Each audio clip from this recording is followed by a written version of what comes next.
Putrajaya is seeking to borrow from Tokyo to help resolve Malaysia's debt situation. Prime Minister Tun Dr. Mahathir Mohamad says the plan is to take up yen credit to retire some of the existing national debt.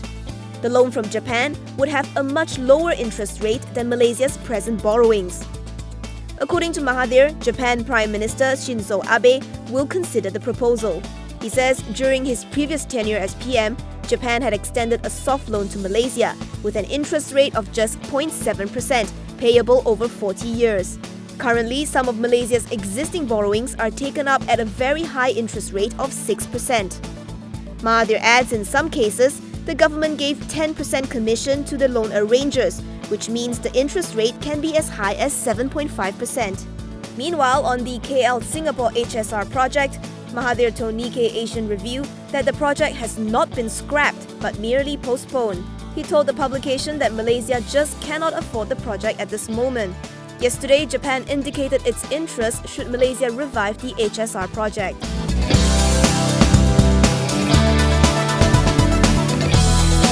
PKR de facto leader Dato Sri Anwar Ibrahim says the government will review dubious investments, including the ambitious Battersea Power Station project in London.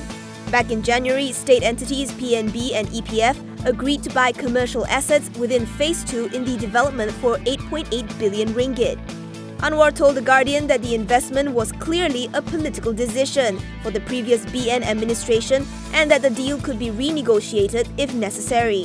Anwar also hit out at Britain, saying there was no attempt by British authorities to investigate, despite the fact that the 1MDB money trail ran through London.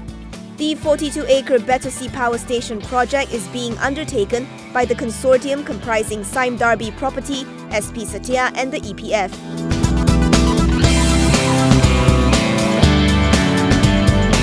New AG Tommy Thomas says his office is studying possible criminal and civil action in the 1MDB case.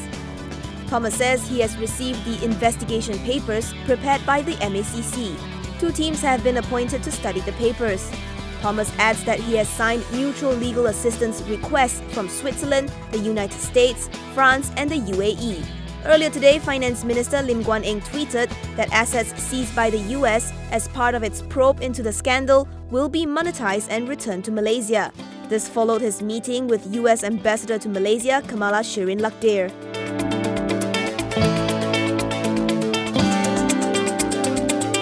The Transport Ministry will decide on whether to axe the AES system within 2 months' time. Transport Minister Anthony Loke says the 66-month concession agreement to manage and operate the system is currently being reviewed. The operator is Irad Properties, which is linked to the Armed Forces Pension Fund LTAT and Bousted Holdings. Meanwhile, the ministry has cancelled a ministerial communications contract worth over 808,000 ringgit. It entailed, among others, helping then Transport Minister Dato Sri Liao Tiong Lai write for a weekly column in the Star newspaper. Lok says Liao awarded the 7-month job to Pemandu Associates. He has cancelled the contract with immediate effect.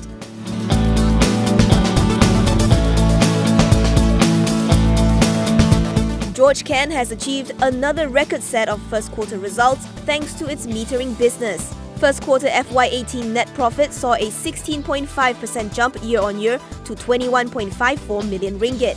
Revenue, however, fell 23% to 99.76 million ringgit, pulled down by its engineering division.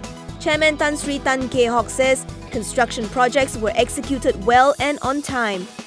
The group also reported a compounded growth of 24% from its metering business over the last 3 years.